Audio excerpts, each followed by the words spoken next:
آله وأصحابه وسلم تسليما كثيرا.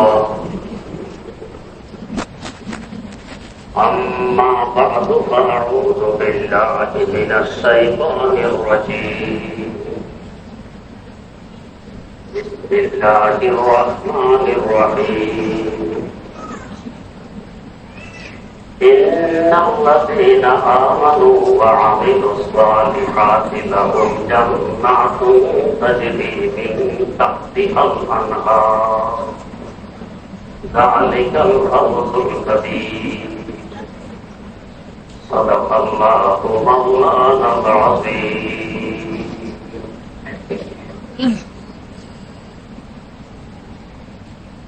ويتصل আকিদা এবং বিশ্বাস সম্পর্কে। আকিদার ব্যাপারে প্রথম দায়িত্ব বর্তায় আল্লাহ রাব্বুল আলামিনের একত্ববাদের বিশ্বাসী হওয়া।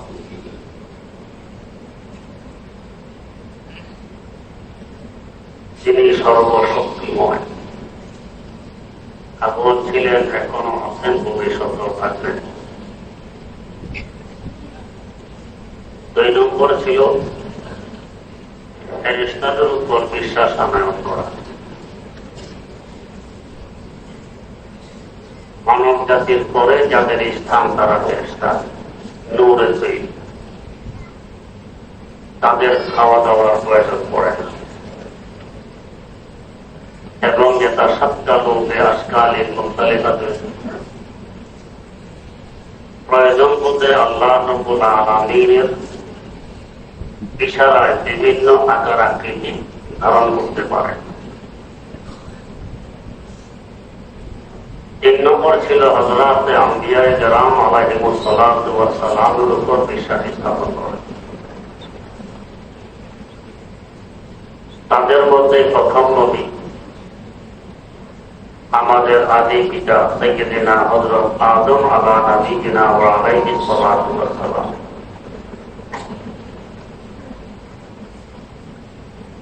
বেহেশত থেকে বের হওয়ার পর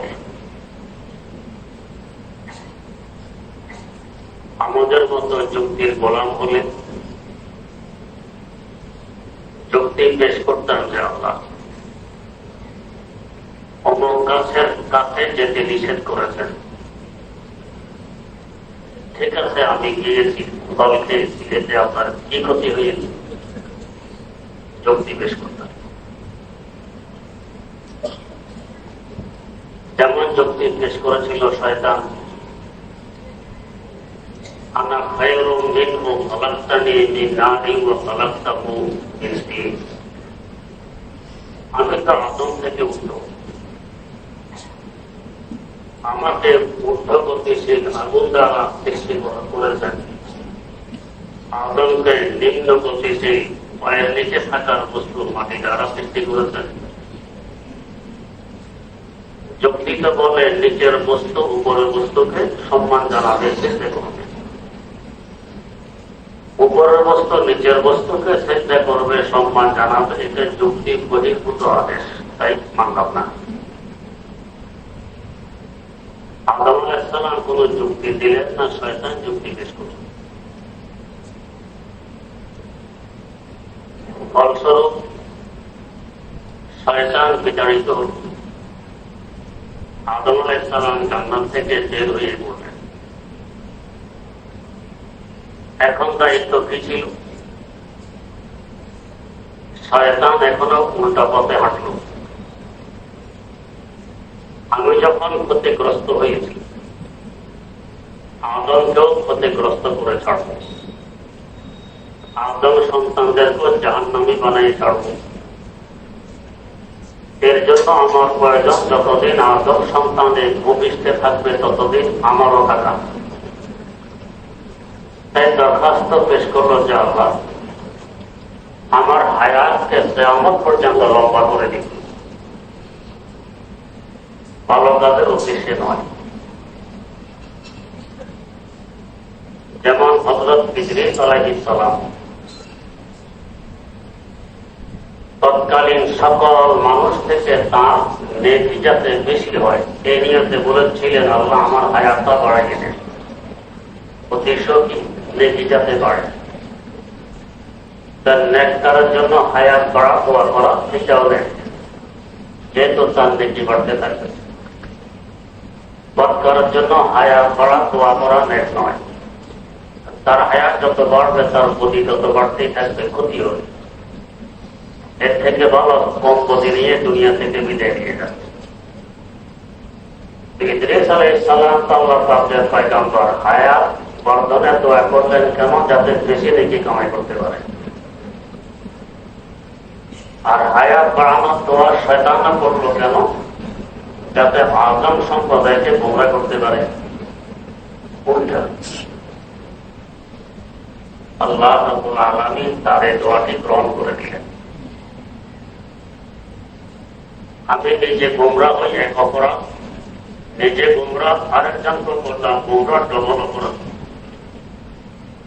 আমার নিজের গোমরাহ হওয়ার গুনাহ তো পাবই, পাশাপাশি আরেকজনকে যে গোমরাহ করলাম সেই গুনাহও আমার আমলনামায় আসবে। শয়তান নিজে ভ্রষ্ট হয়ে গেল, রামদায়ের দরজা হল, গুনাহগার হয়ে গেল। কিয়ামত পর্যন্ত আনেওয়ালা মানুষদেরকে গোমরাহ করার জন্য যে চেষ্টা চালাবে এরও গুনার একবার তার আমলনামায় যাবে, গুনাহ আরো বাড়তে থাকবে। এটার অর্থ তার জন্য মারাত্মকতম ক্ষতিকর হয়েছে। কিন্তু যেহেতু যুক্তির গোলাম, তাই বোঝার মতো যোগ্যতা তার নেই। যুক্তি দিয়ে সবকিছু সবসময় বোঝা যায়।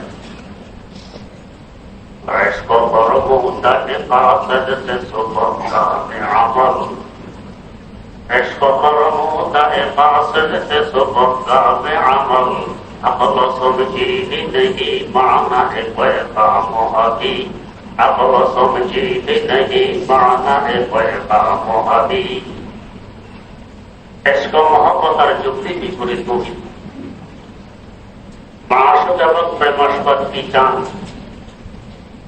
যুক্তিওয়ালাদের অনেক আগে এরা বুঝে গেছে। যেমন আল্লাহ রাব্বুল আলামিন যখন একটি আমানত দিতে চাইলেন আকাশসমূহ, এরা বলল আমানতের ওজন আমাদের ধারণ ক্ষমতা থেকে বেশি, এটা আমরা দিতে পারব। এরপরে দিতে চাইলেন জমিনকে, আর সে অস্বীকার করল আমার ধারণ ক্ষমতা থেকে আমানতের ওজন বেশি, আমি দিতে পারব। এরপর দিতে চাইলেন পাহাড় সমূহকে, এরা অস্বীকার করলো আমরা আমানত গ্রহণ করতে পারবো না, ওজন অনেক বেশি। মানুষকে এখনো নিতে বলা হয়নি। আল্লাহ পাক বলেন ইন্না আরাদনাল আমানাতা আলাস সামাওয়াতি ওয়াল আরদি ওয়াল জিবাল فأبين أن يحملنها وأشفقن منها وحملها الإنسان। তিন সম্প্রদায় অস্বীকার করলো আমরা নিতে পারবো। মানুষকে এখনো নিতে বলা হয়নি। বলার আগে মানুষ বলছে আল্লাহ এটা আমাদেরকে দেন।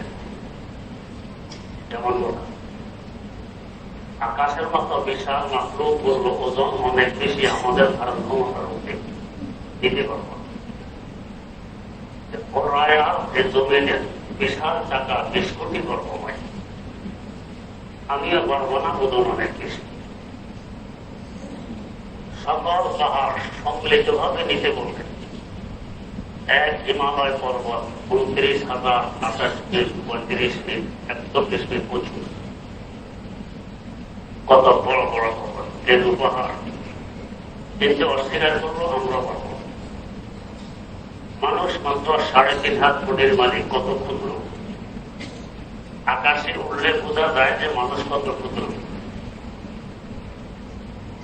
একটু উপরে উঠলে দেখা যায় মানুষ 1 কিলো, আরো উঠলে 1 ইঞ্চি, আরো উঠলে আর দেখাই যায় না, অস্তিত্ব নাই। কত ক্ষুদ্র মাত্র। এই ক্ষুদ্র মাত্রকে সাহস করল বাবা এটা আমাদেরকে দেন। কেন এরা চাই? আল্লাহ রাব্বুল আলামিন মানুষের অন্তরে দিয়েছেন মহব্বত আর ভালোবাসা। এটা আকাশের মধ্যে নেই, জমিনের মধ্যে নেই, পাহাড়ের মধ্যে নেই। এই ভালোবাসার মহব্বত আগে বুঝে ফেলছে আল্লাহ পাক কি চান। আসলে তো আল্লাহ এটা আমাদেরকে দিতে চান, দেরি করে কিলাম আগেই বলে ফেলে আল্লাহ আমাদেরকে দেন। আল্লাহ পাক মানুষকে দিয়ে দিলেন। এরা কেন বুঝলো? আকাশ বুঝলো না যে আমানতটা যেভাবে তার দাম বাড়বে সে শ্রেষ্ঠ মাকলুকে পরিণত হবে। আকাশ নিলে আকাশ হতো শ্রেষ্ঠ মাকলুক, জমে নিলে জমে হতো সৃষ্টির সারা, পাহাড়রা নিলে পাহাড়রা হয়তো সৃষ্টি থেকে উত্তরতম সৃষ্টি আর মাকলুক। এরা বুঝলো না এত ছোট্ট মাকলুক হিসাবে আসে না। এরা কেন বুঝলো? এদের অন্তরে মহব্বত আছে, ওদের মহব্বত নেই। عشق فرمود در قاصد صبح عمل عشق فرمود در قاصد صبح عمل عقل سمجھی نہیں معنی پیغام ابھی عقل سمجھی نہیں معنی پیغام ابھی মাসুকার প্রেমাসদ কি বলতে চান আশেকার প্রেমিক আগেই বুঝে নেই। যারা যুক্তির গোলাম এরা এটা বুঝতে আরো শত বছর সময় লাগে। তাই মানুষ আগে চেয়েছিল আমাদেরকে দেন সৃষ্টি মাকলুক আমরা হব, সৃষ্টির সারা আমরা হব, শ্রেষ্ঠ মাকলুক আমরা হব। আল্লাহ মানুষকে দিয়ে দিলেন, মানুষ আশরাফুল মাকলুক হাতে পরিণত হল। বরকত হল সে আমানত। ওরা বুঝল যুক্তিতে মুক্তি পাওয়া যায় না, মনামনিতে মুক্তি পাওয়া যায়। শয়তান যুক্তি পেশ করলো, মুক্তি পেল। কোনটা দরখাস্ত পেশ করলো কি হায়াত বাড়াইয়া দেন, যাতে মানব জাতিকে আমি প্রশ্ন করতে পারি, গুমরা করতে পারি। আল্লাহ তার হায়াত বাড়াইয়া দিলেন, অপরাধ কয়েক গুণ আরো বেড়ে গেল, শাস্তি আরো অতিমাত্রায় হবে শয়তানের। আদম আলাইহিস সালাম বেরিয়ে পড়লেন বেহেশত থেকে, চাইলে তিনিও যুক্তি পেশ করতে পারতেন। কি অপরাধ হইল? সিদ্ধার্থের ফল খাইলাম, আপনার কোন ক্ষতি হয়েছে? আমাকে বের করতে হবে কেন? যুক্তি নেই, বরং ওইটা মানামানি কি ربنا ظلمنا أنفسنا وإن لم تغفر لنا وترحمنا لنكونن من الخاسرين। আল্লাহ আমি ভুল করে ফেলেছি, আমার উপর আমি জুলুম করেছি, অন্যায় করেছি, এখন আমি ক্ষমা করছি। যদি আপনি ক্ষমা না করেন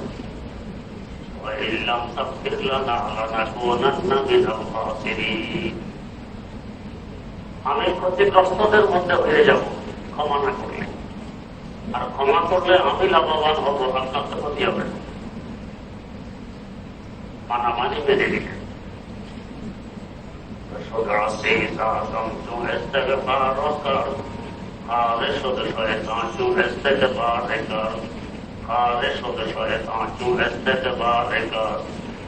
শয়তান নিজকে নিজে উত্তম মনে করে যুক্তি পেশ করেছে, রান্নায় দরকার হয়ে গেছে, ধ্বংস হয়ে গেছে। আর আদম আলাইহিস সালাম নিজের ভুল স্বীকার করে ক্ষমা প্রার্থনা করেছেন, আল্লাহ পাকের আজিজ মহব্বতের পাত্রে পরিণত হয়ে গেছে।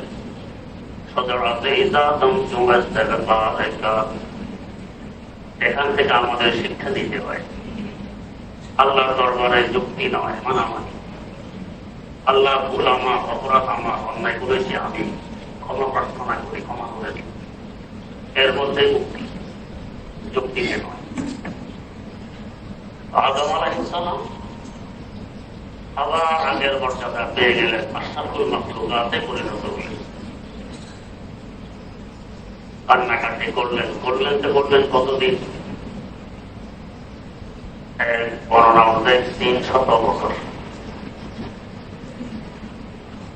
300 বছর কান্নাকাটি, ধৈর্যের পাহাড় হওয়ার পরিচয় দিলেন। আমরা 2-4 দিন কান্নাকাটি করলে এই মাত্র হবে না, আল্লাহ কিন্তু আবার পাইলাম দরবার তো একটাই। 300 বছর জন্য 3000 বছর যদি কান্নাকাটি করতে হয়তো করা লাগবে, দরবার তো একটাই। এখান থেকে যদি বিতাড়িত হই, অন্য কোন দরবার কি আর আছে যার এখানে গিয়ে ধর্ণা দিই? আর তো নেই, তরবার একটি।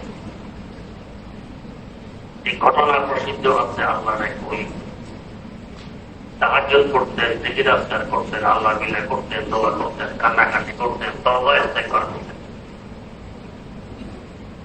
প্রতি রাত্রে আল্লাহর কাছে গায়েব থেকে তোমার এগুলো কিছুই কবুল হয়নি,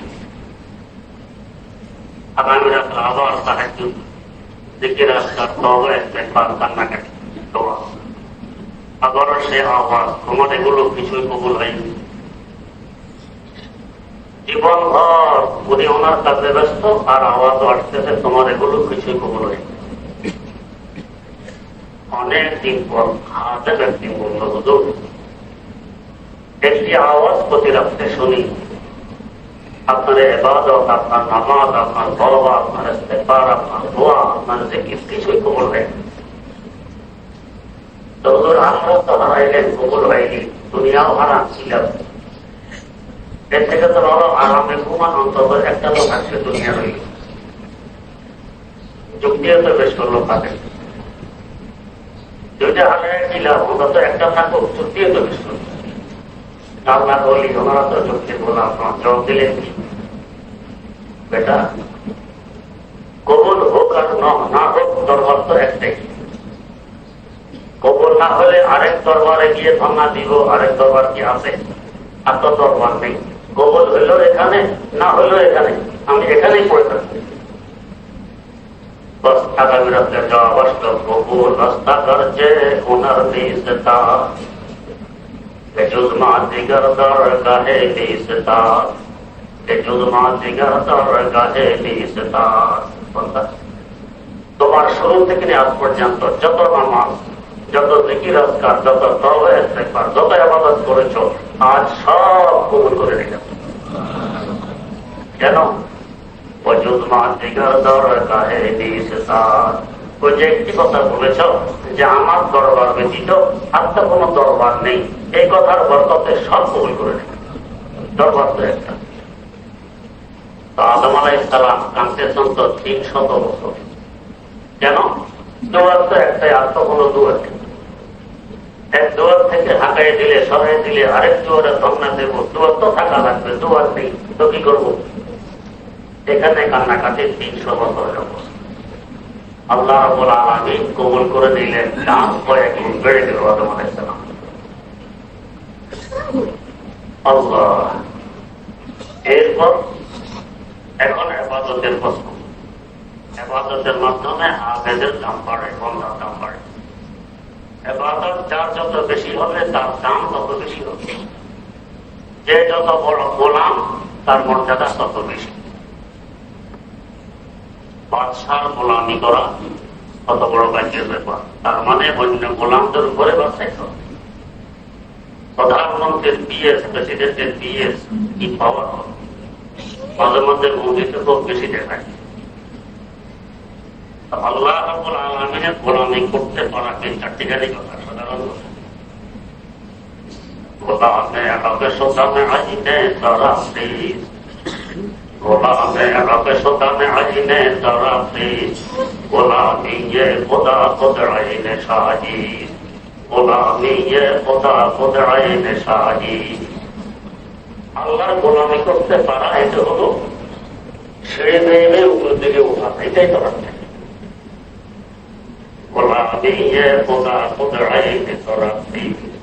আল্লাহ রাব্বুল আলামিন গোলামি করতে পারা, অন্য গোলামদের উপরে বাদশাহী করতে পারা, বাদশাহী বেশি গোলাম। রাসূল আকরাম সাল্লাল্লাহু আলাইহি ওয়াসাল্লাম মেরাজে গেলেন, আরশে মামলা পর্যন্ত, যা উপরা উপরে এত উপরে গেলেন। ফিরে আসার পর জিজ্ঞেস করা হল, এই মর্যাদা তো অন্য কোন পয়গম্বরের অর্জিত হয়নি, মেরাজ অন্য কোন পয়গম্বরের হয়নি, হয়েছে একমাত্র আপনার। কিসের বিনিময়ে এই মর্যাদা অর্জিত হলো? আমরা হলে বলতো আমার অমুক কৃতিত্ব, তমুক কৃতিত্ব, এই করেছি সেই করেছি, কিন্তু আপনার পয়গম্বরকে জব গোলামির কারণে এই মর্যাদা লাভ হয়েছে। গোলামির কারণে আমি সবচেয়ে বড় গোলাম। আল্লাহ যা বলেন মাথা নত করে তা মেনে নিন, যুক্তি পেশ করে দিন। গোলাম যুক্তি পেশ করলে কিসের গোলামি হয়? গোলামি হয় না। বিনা যুক্তিতে মেনে নেয়া, এটা হলো গোলামের শান। গোলামে টাকারে শো, গোলামে তাহারে কন্তরে জো, গোলামে টাকারে শো, গোলামে তাহারে কন্তরে জো, কাছে নকশা দেওয়া নকশায় হেকমতি মরি মারা। কোরবানের আগে দেখবেন কিছু যুক্তির গোলামেরা পত্রিকায় লেখালেখি করে, টেলিভিশনের বক্তব্য দেয়, ব্যাংকে বিভিন্ন কথা ছাড়ে। একদিনে কোটি কোটি গরু ছাগলের গলায় ছুরি চালায় যায়, এটা কোন যুক্তির কথা হইল? এটা কোন যুক্তির কথা নয়। ঠিক আছে, দুনিয়াতে গরিব দুঃখী আছে, যে পয়সা দিয়ে গরু ছাগলের গলায় ছুরি চালাবে, পয়সাগুলো তাদেরকে দিয়ে দাও, বেশি উপকার হবে। এই গরিব মানুষের মায়া মহব্বত আমার বেশি না, আমার সৃষ্টিকর্তা আল্লাহ রাব্বুল আলামিনের বেশি। বেশি হওয়ার পরও আল্লাহ পাক বলেন, এটা গরু গলা ছুরি চালাও। এরপরে পোস্ট এদের মধ্যে বন্টন করো, টাকা নয়। টাকা বন্টন করলে কোরবানি হবে না, আমার আদেশ পালন হবে না। যার মহব্বত আমাদের থেকে কোটি কোটি গুণ বেশি, উনি বলতেছেন গরু ছাগল জবাই করো, ওর মহিষ কোরবানি করো, টাকা বিতরণ করলে হবে না। আর আমরা বেশি মহব্বত দেখাই যে টাকা দিলে বেতন করা হবে বেশি। কোনটা উপকার বেশি আর কম আমরা বেশি বুঝি না আমাদের আল্লাহ বেশি বুঝেন? আল্লাহ বেশি। যারা এই ধরনের লেখালেখি করে, এই ধরনের বক্তব্য দেয়, এদিকে দেখবেন মোটর সাহায্য করে না, বরং পারলে গরিবের রক্ত চুষে খায়, গরিবের রক্ত চুষে খায়। সুদের দিক ঋণ দেয় গরিবদের, এরপরে সুদের টাকা জোরপূর্বক বসুল করে নেয়, এগুলো তাদের উপর। এই আজিমপুরের জায়গায় এক বেটা নারী অধিকার প্রতিষ্ঠা নিয়ে খুব চিল্লাচিল্লি লিডার, নারী অধিকার প্রতিষ্ঠা করে। তো একদিন তার বাসার সামনে চটলা মানুষের ভিড়, চিল্লাচিল্লি। কি হয়েছে? দেখা যায় তার ঘরের কাজের বুয়াকে সে ছেঁকা দিয়েছে, কলজিকে আগুনে গরম করে তার গায়ে ছেঁকা দিয়েছে। এই লোকটা নারী অধিকার প্রতিষ্ঠা করে, তার ঘরের কাজের বুয়াতে একজন নারী, সে কলজি গরম করে ছেঁকা দেয়, এর নারী অধিকার প্রতিষ্ঠা করে। যারা এই সমস্ত উল্টাপাল্টা কথা বললে, এরা উল্টাপাল্টা বেশি চলে। ওটা ঢাকার জন্য এগুলি বলে। চোর, সবাই চোর ধরার জন্য দৌড়াদৌড়ি, ঘোরাঘুরি, চোর নিজেও চোর চোর বলে দৌড়ে চিৎকার দেয়, বরং এর চিৎকার আর একটু বেশি। কেন? বাঁচার জন্য, যাতে মানুষ কল্পনা করতে না পারে যে আসলে চোর আমি, তাই তার আওয়াজ আরো বেশি, চিৎকার আরো বেশি। এই ধরনের লোক গরিবের দরদে মোটাও নয়, বরং গরিবের রক্ত চুষে খায়। এই ধরনের যুক্তি পেশ করে। আল্লাহ রাব্বুল আলামিনের সামনে যুক্তি পেশ করা সবচেয়ে বড় বোকামি, বুদ্ধির পরিচয় নয়। আল্লাহ রাব্বুল আলামিনের হুকুম মেনে নেয়া, এটা হলো গোলামি। এর মধ্যে হলো তরাক্কি, অন্য দিনেই যুক্তি। শয়তান যুক্তি পেশ করেছে, রামদায়ের দরকার হয়ে গেছে চিরদিনের জন্য। মানুষেরা শয়তানকে লানত দেয়, সকল মাকলুক শয়তানকে লানত দেয়। তার কারণে পৃথিবীতে অশান্তি, পৃথিবীতে অস্থিরতা, সবকিছুর মূলে তো শয়তান। আর আদম আলাইহিস সালামকে, চাই মুমিন হোক, চাই মুসলিম হোক, চাই ইহুদি হোক, চাই খ্রিস্টান হোক, চাই সাবাই হোক, চাই হিন্দু হোক, চাই বৌদ্ধ হোক, সবাই তাকে শ্রদ্ধা ভক্তির দৃষ্টিতে দেখে। হিন্দুদের ধর্মে একটি শব্দ আছে মনু, হিন্দুদের ধর্মে একটি শব্দ আছে মনু, তাদের ধর্মীয় গ্রন্থে উল্লেখ আছে। এই মনু মানে প্রথম পুরুষ, তাদের ভাষায় প্রথম পুরুষকে বলা হয় মনু। প্রথম পুরুষকে আদম আলাইহিস সালাম, শ্রদ্ধার দৃষ্টিতে তাকে দেখা হয়, ভক্তির দৃষ্টিতে হিন্দুরাও তাকে দেখে। কেন? তিনি প্রথম পুরুষ। আমরাও দেখি আস্তিক নাস্তিক সকলেই প্রথম পুরুষ, শ্রদ্ধার ভক্তিতে দেখে। বরকত কিসের? ধর্মের বরকত, যুক্তির বরকত নয়। শয়তানকে কি ভালোবাসে? যত বড় নাস্তিক হোক, তাকে যদি বলা হয় ভাই আজ থেকে তোমার নাম শয়তান, মানবে জীবন। শয়তানে হাজার করুক, শয়তানকে হার মানায়। এরপরে যদি বলা হয় এখন থেকে তোমার নাম শয়তান, তো মানবে? ভাই তোমার নাম এখন থেকে ইবলিস, তো মানবে? আমার নাম ইবলিস। এই বিচার তো যুক্তি অনেক তীক্ষ্ণ, বুদ্ধি অনেক তীক্ষ্ণ, তার জ্ঞানের পরিধি অনেক বড়। তো তোমরা যেহেতু বুদ্ধিজীবী, তো তোমার নামটা তো আজকে থেকে ইংলিশ দৌড়াতে হবে না, রামদায় দরলা যুক্তির কারণে। আর তোমার নাম আদম, তোমার নাম সহিউল্লাহ, কত হাজার লাখ মানুষের নাম আছে সহিউল্লাহ, নাম আছে আদম। কেন? উনি শ্রদ্ধার ভক্তির পাত্র। শ্রদ্ধা ভক্তির পাত্র কেন হইলেন? যুক্তি দিয়ে বুদ্ধিজীবী হয়ে না, যুক্তির শাসন দিয়েছিল, ঘৃণার পাত্রে পরিণত হয়েছে। আদম আলাইহিস সালাম যুক্তিকে লাথি মেরে মানামানি রাস্তা অবলম্বন করেছেন, নিজকে নিজে অপরাধী ভেবে তওবা ইস্তেগফার করেছেন, তাই তিনি শ্রদ্ধা ভক্তির পাত্রে পরিণত হয়েছেন। সুতরাং আদম খালে সদস্য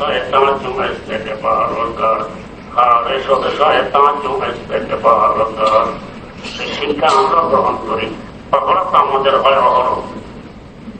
এ আছি বুক ফুলিয়ে বলতে পারবো যে আমার কোন অপরাধ নেই, আমি নিষ্পাপ। এই সাহসটা আছে, কারো এই সাহস নেই। আমরা সকলেই অপরাধী। অতএব তওবা। নবী করিম সাল্লাল্লাহু আলাইহি ওয়াসাল্লাম তার তো কোনো অপরাধ নেই, নিষ্পাপ। এরপরও হাদিস শরীফে আছে দৈনিক 100 বার 70 বার তওবা করতেন, ইস্তেগফার করতেন। কেন? তার তো গুনাহ নেই, তওবা ইস্তেগফার কিসের? উম্মতকে শিক্ষা দেওয়ার জন্য এবং মর্যাদা আরো বৃদ্ধি পাওয়ার জন্য তার তওবা ইস্তেগফার, আর উম্মতকে শিক্ষা দেওয়ার জন্য যে আমার গুনাহ নেই, আমি শ্রেষ্ঠ নবী, তারপরও তওবা করে দৈনিক 100 বার, তওবা করে দৈনিক 70 বার। তোমরা উম্মত গুনাহ আছে, অতএব তোমরাও তওবা করতে থাকো। তওবার দ্বারা দাম বাড়ে, মানুষ নিষ্পাপ হয়। সহজ তরিকা আমার শেখ মুর্শিদ শাইখুল ইসলাম আল্লামা তাকি উসমানী দামাত বারকাতুহু বলেন, তো রাত্রে শোয়ার বিছানায় এসে একটু কল্পনা করো। কি কল্পনা? শোয়ার বিছানা থেকে উঠার পর সকাল থেকে নিয়ে শোয়ার বিছানায় ফিরে আসার পর্যন্ত সারাদিনে আমি কি কি কাজ করেছি, কি কি কথা বলেছি। বলার পরে দেখবে তো দুই ধরনের, হয় ভালো কথা ভালো কাজ, মন্দ কথা মন্দ কাজ, দুই ধরনের তো হবে। ভালো কথা ভালো কাজগুলো সামনে এনে আল্লাহ শুকর আদায় করবে। আল্লাহ, এই কাজগুলো তুমি আমার দ্বারা করাইছ, কথাগুলো তুমি আমার দ্বারা বলাইছ, তাহলে আমার কি শক্তি ছিল ভালো কাজটি করার, এই কথাটি বলা। তাই তোমার কৃতজ্ঞতার প্রকাশ করি, অন্তরের অন্তরের স্তর থেকে আলহামদুলিল্লাহ বলবে। সকল যত করব, কৃতজ্ঞতা যত প্রকাশ করবো, আল্লাহ আপনার নিয়ামত তত বাড়াই দিবেন। নেক কাজ করার তৌফিক আরো বেশি হবে, ভালো কথা বলার তৌফিক আরো বেশি হবে। সকল আর যেগুলো মন্দ কথা মন্দ কাজ সামনে আসবে, এগুলো সামনে আসার পর ইস্তেগফার করবে, তওবা করবে। আল্লাহ, আমি তোমার দরবারে তওবা করি, এই গুনাহগুলো আমার দ্বারা হয়ে গেছে, এই কথাগুলো ঠিক হয়নি, এই কাজগুলো ঠিক হয়নি, আমি তোমার কাছে ক্ষমা চাই। টাকা পয়সা খরচ হবে না, শ্রমও দিতে হবে না, শোয়ার বিছানায় এসে এই কাজটা করি। ইনশাআল্লাহ দিনের হিসাব দিনে। যারা হুঁশিয়ার ব্যবসায়ী, দিনের হিসাব দিনে করে তারপরে ঘরে ফিরে। যারা হুঁশিয়ার না, ঠিক আছে কালকে, কালকে আসলে কালকে, কালকে আসলে কালকে, এই করতে করতে কয়েক বছর পর দেখা যায় দেউলিয়া, এখন আর আসল বুঝিও নেই। কারণ বিনা হিসাবে চলছে, তার দেউলিয়া হয়ে গেছে। আর হিসাব করে দেখা যান লাভটপ কম হতে চলছে, সতর্ক থাকে, সতর্ক থাকে। আমরা দিনের হিসাব দিনে শোয়ার বিছানায় এসে দিনের হিসাব দিনে করে শুয়ে যাই। ইনশাআল্লাহ আমার উন্নতি হবে, করাতে হবে। আর যদি উল্টা হয়, আল্লাহ মাফ করুন, আমার অবনতি হবে। আল্লাহ রাব্বুল আলামিন আদম আলাইহিস সালাম থেকে আমাদেরকে এই শিক্ষা গ্রহণ করার তৌফিক দান করুন। সুবহানাল্লাহি ওয়া বিহামদিহি, সুবহানাকাল্লাহুম্মা ওয়া বিহামদিক, আশহাদু আল্লা ইলাহা ইল্লা আনতা, আস্তাগফিরুকা ওয়া আতুবু ইলাইক।